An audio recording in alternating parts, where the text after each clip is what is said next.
The room smelled like antiseptic and old coffee, and the only sound was the steady beeping of the monitor beside the bed. Sergeant Raymond Keller had not spoken in almost one full day. The nurses had started to whisper the way people whisper when they think someone is close to the end. His daughter sat in the chair by the window, holding a hand that had once been strong enough to break down a door, and was now thin as paper. And then, late in the afternoon, when the light through the blinds had gone the color of wheat tea, Ray opened his eyes. His lips moved. The nurse leaned close, because his voice was barely more than air. "I want to see my dog," he said. "One more time. Please." Nobody in that hospital knew yet what that dog would do when they finally brought him through the door. They did not know that grown men in uniform would have to turn their faces to the wall. They did not know that two nurses would step out into the hallway because they could not keep it together.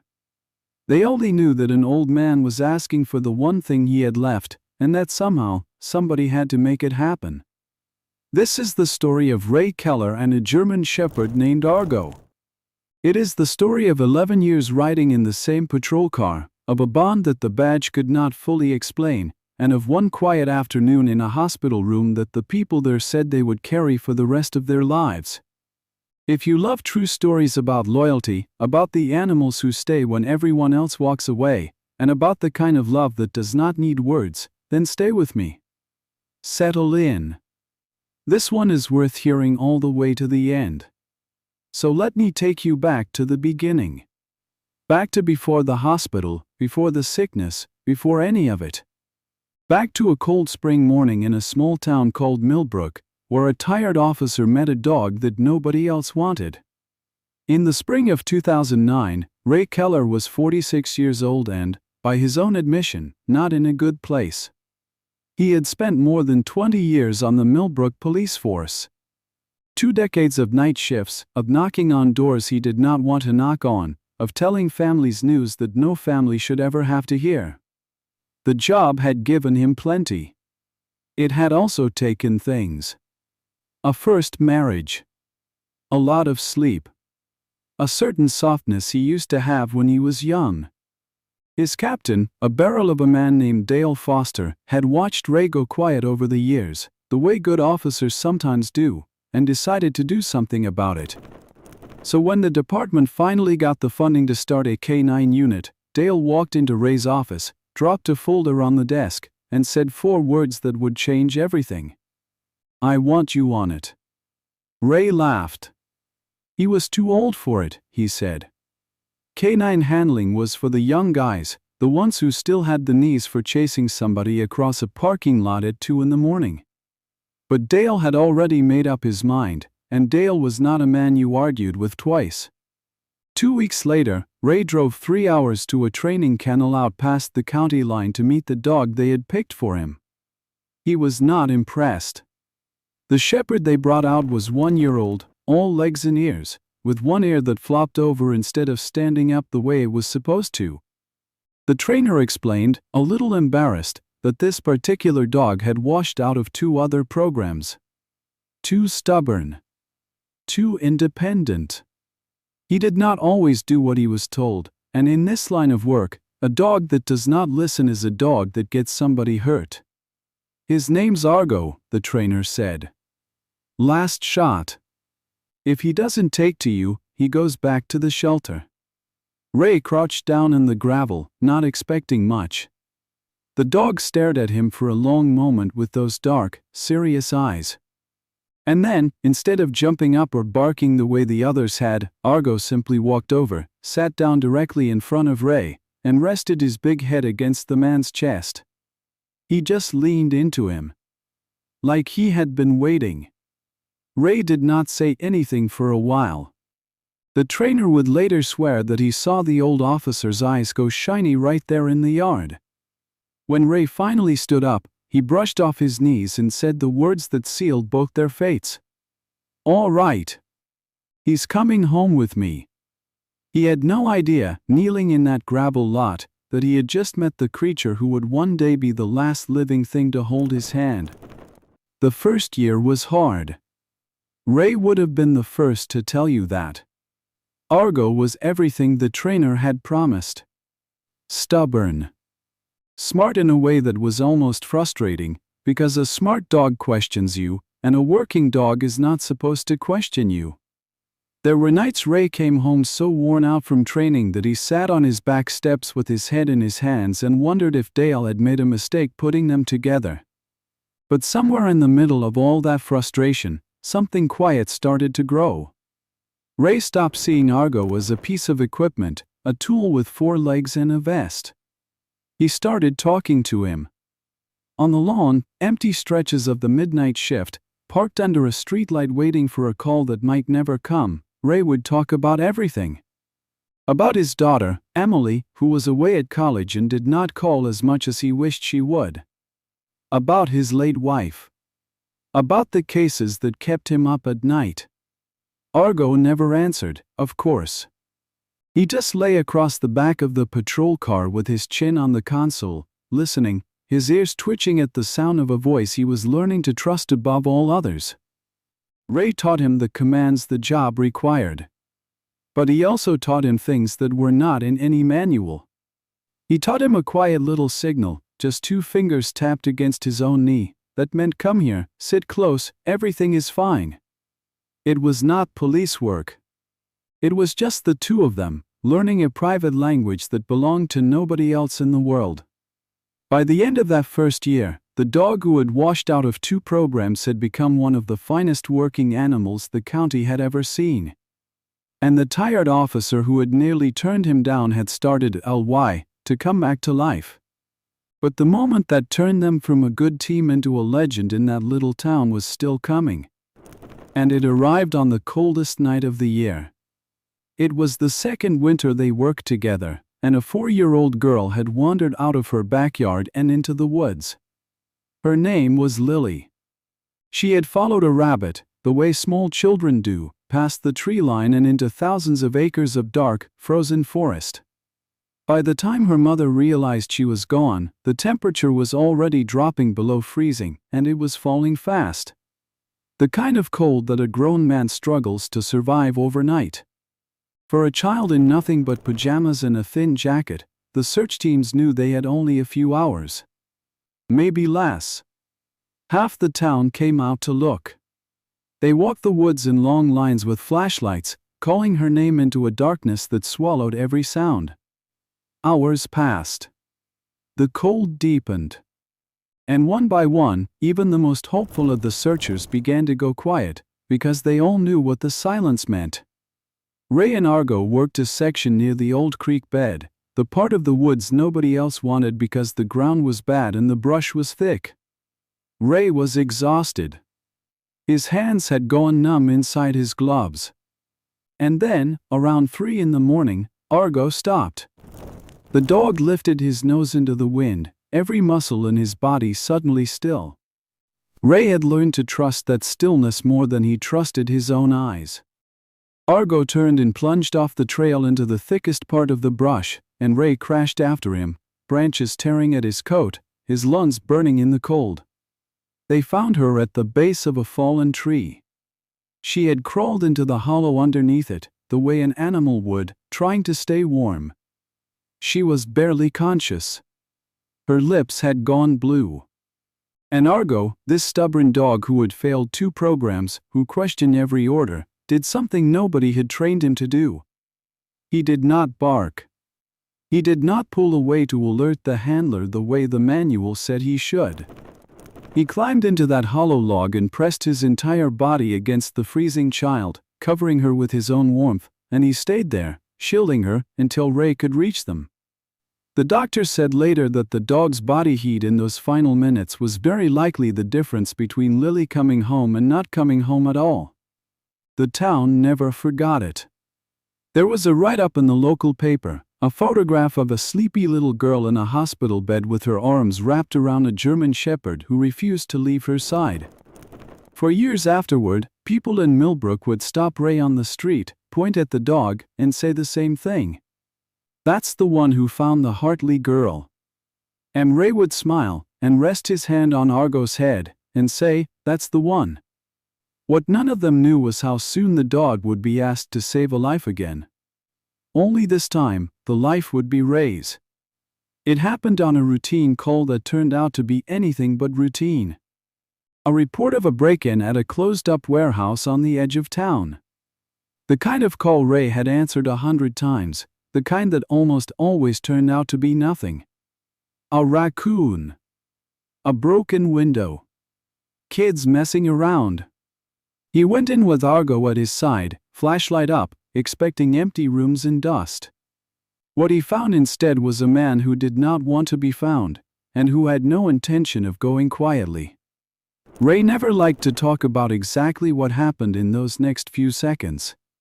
He would only say that the man came out of the dark fast, with something sharp in his hand, and that there was no time to draw a weapon, no time to call for backup, no time to do anything at all. There was only Argo. The dog put himself between his handler and the blade without a half-second of hesitation. He took the man down hard, and in the struggle, he took a wound that was meant for Ray. A deep one, along his shoulder. By the time backup arrived and the suspect was in cuffs, Argo had collapsed in the dust of that warehouse floor, and the dark stain spreading beneath him made Ray's blood run cold.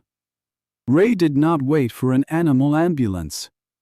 He scooped up all 80 pounds of his partner, carried him out to the patrol car, laid him across the back seat, and drove to the emergency vet himself, one hand on the wheel and one hand buried in the dog's fur, talking to him the whole way the way he had 1,000 times on those quiet midnight shifts.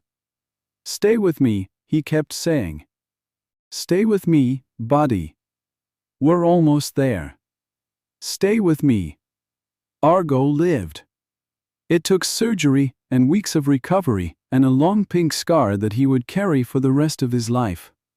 But he lived. And something settled in Ray's heart in those weeks of nursing his partner back to health, sleeping on the floor beside the dog's bed, feeding him by hand. He understood, in a way that went deeper than words, that this animal had been willing to die for him without a moment's thought. That there was a debt between them now that could never really be paid. Only honored. He made the dog a promise in those quiet weeks. He whispered it one night with his hand resting on that bandaged shoulder. "You took care of me," he said. "Now I'm going to take care of you. To the very end. I swear it." He meant it. And years later, in a hospital room, that promise would come due in a way he could never have imagined. Dogs do not get as many years as we do. That is the cruel arithmetic of loving one. And the years, once they start to pile up, go faster than anybody is ready for. Argo gave the department 9 good years. 9 years of finding the lost and the hiding, of standing between his handler and danger, of riding shotgun through the long dark hours that most people never see. And then one morning, on a training run he had done 1,000 times, he down. His back legs were not what they used to be. The muzzle that had been pure black was going gray. He was getting old, the way we all get old, and it was time. The retirement ceremony was a big deal in Millbrook. The whole department turned out. They gave Argo a final salute, and Captain Foster, who was not a man given to speeches or sentiment, had to stop twice to clear his throat. When it was over, Ray clipped a leash onto a dog who had spent his whole life working, and walked him out to the car as a civilian for the first time. Just a man and his dog. No vest. No badge. No call to answer. And those, Ray would later say, were the best years of all. Argo came home for good. He slept in the sun on the back porch. He followed Ray from room to room with the patient devotion of an old soul who had finally earned his rest. In the evenings, Ray would sit in his chair with a book he was not really reading, and the old dog would lay his graying head on the man's knee, and Ray would tap 2 fingers against his leg, the private signal from all those years ago, and Argo would press in close. By then, Ray was a widower. Emily was grown and living 2 states away with a family of her own. The house was quiet in the way houses get quiet when the people who filled them are gone. But it was never lonely. Not really. Not with Argo there, breathing in warm in the dark, a steady presence that asked for nothing and gave everything. People who saw them together said you could not tell anymore where the man ended and the dog began. They had grown into each other. Two old partners, ing down at the same time, perfectly content on together. Ray used to say he hoped he would go first. He used to say he did not think he could stand to lose that dog. Fate, as it so often does, had other plans. The diagnosis came on an ordinary Tuesday. Ray had not been feeling right for a while. He was tired in a way that sleep did not fix. He had lost weight he could not explain. He went to the doctor the way men of his generation go to the doctor, which is to say grudgingly, and only because Emily had nagged him into it over the phone. The word the doctor used was cancer. The word he used after that was advanced. And the words after that were the kind that a man hears as if from a great distance, while a strange ringing fills his ears. There were treatments. Ray tried them, mostly for Emily's sake. He sat through the long appointments and the longer recoveries. And through all of it, the one constant was the old dog waiting for him by the door when he came home, tail moving, eyes worried in the way that dogs somehow always know. Argo could tell.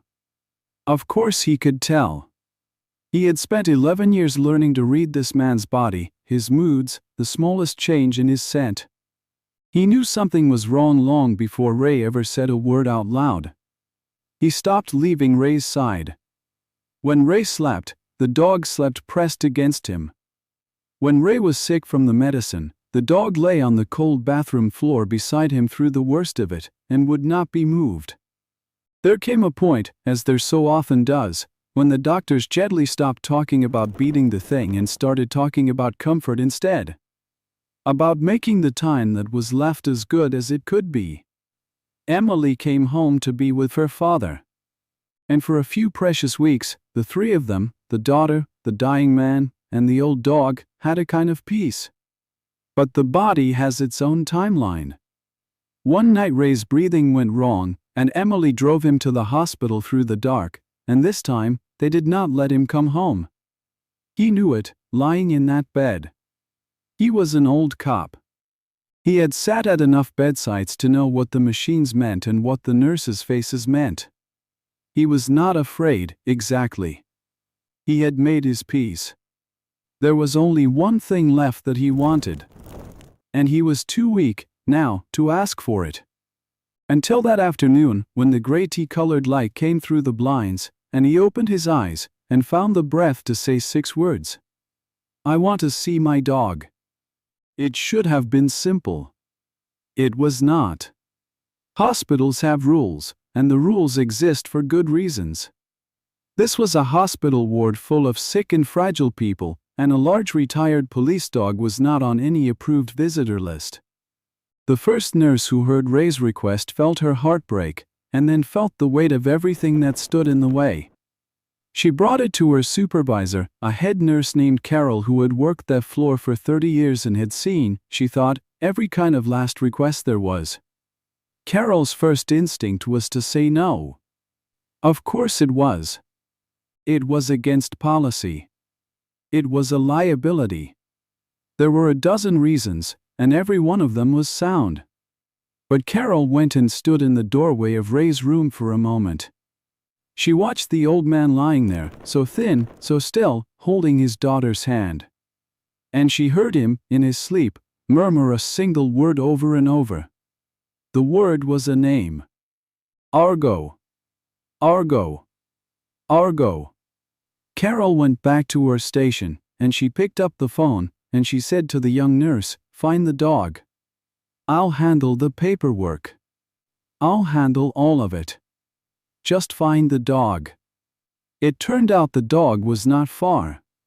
Emily had been keeping Argo at her father's house, and the moment the call came, she put the old shepherd in the back of her car and drove.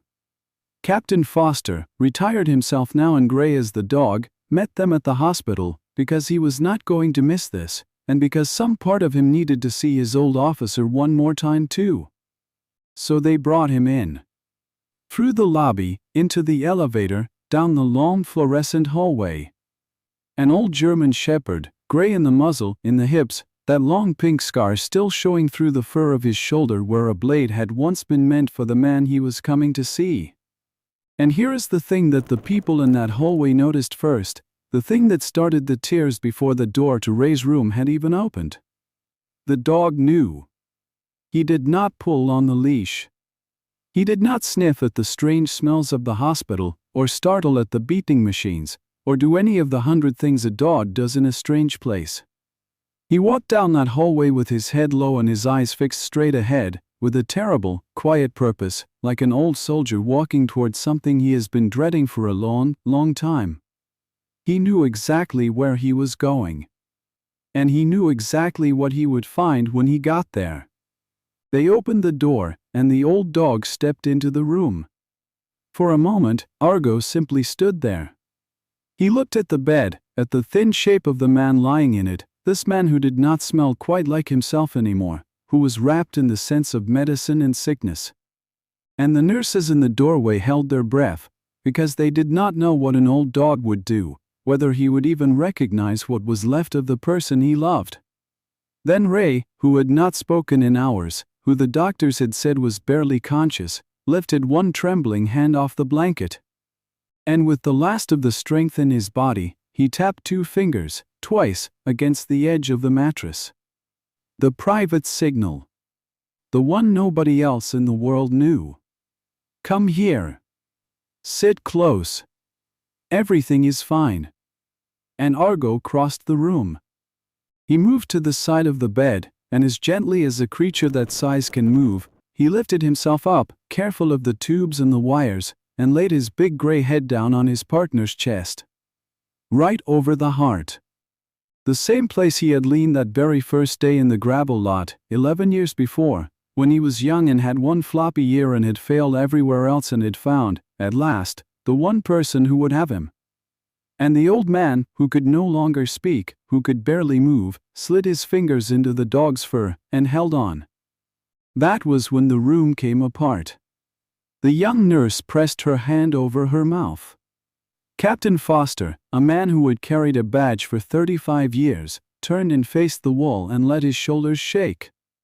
Emily knelt by the bed with both arms around the 2 of them, her father and his dog, and wept without making a sound.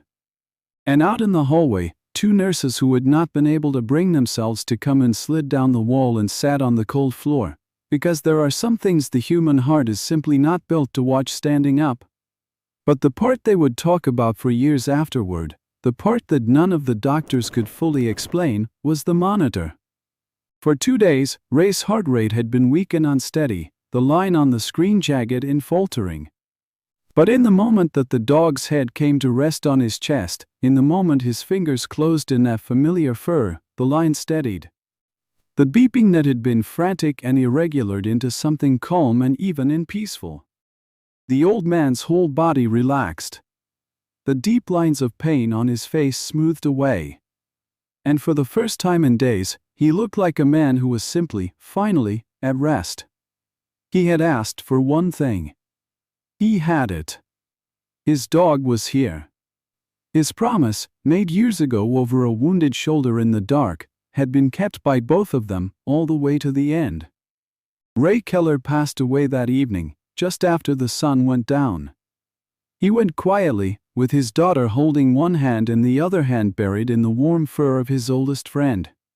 The last thing he ever felt in this world was the steady rise and fall of a dog breathing against his chest, and the beat of a loyal heart that had once been willing to stop entirely so that his could keep going.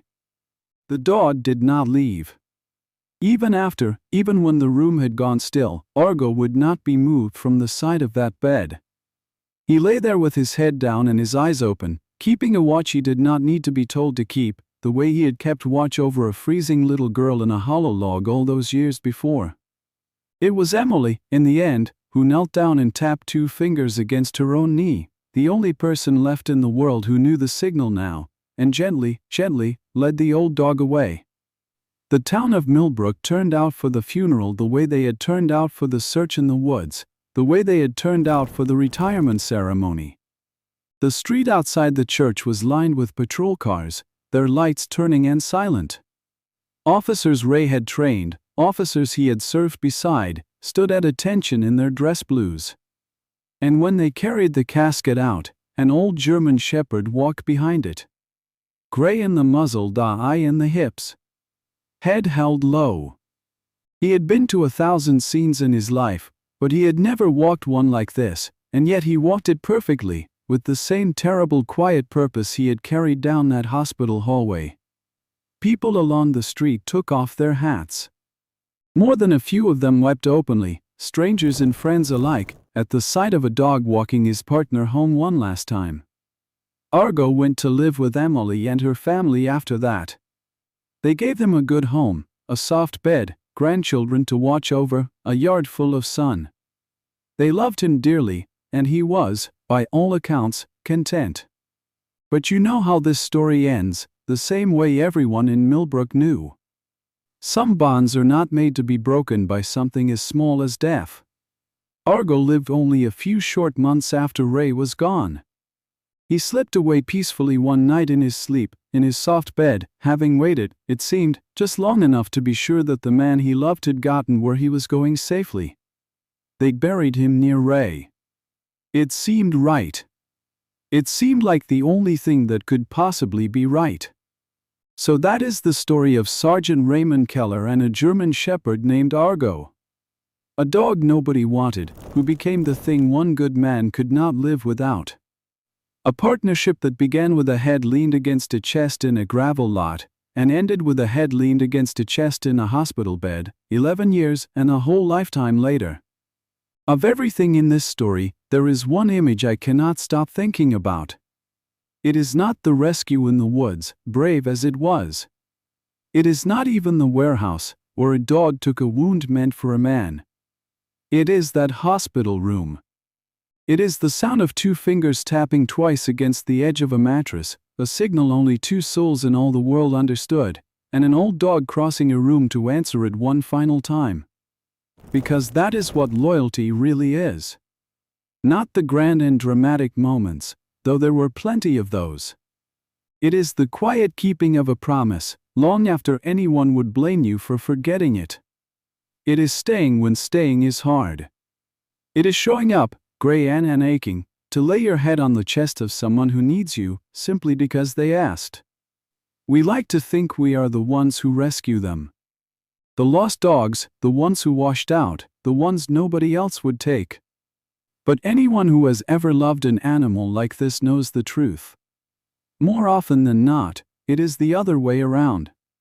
If this story touched your heart, if it reminded you of a loyal friend of your own, with 4 paws or 2, do me a small favor.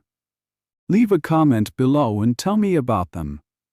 Tell me their name. I read every single one, and I would love to hear about the ones who stayed. And if you believe, like I do, that this kind of loyalty deserves to be remembered, give this video a like so that more people get to meet Ray and Argo. Share it with someone who needs a reminder today that love like this is real. If you are new here, and you love true stories about loyalty, courage, and the unbreakable bond between people and the animals who love them, then subscribe and stay with us. Every week, I bring you another true story, told all the way through, from beginning to end. Next time, I want to tell you about a retired military dog who traveled across an entire country to find the family of the soldier he lost, and what was waiting for him when he finally arrived. Until then, hold the ones you love a little closer tonight.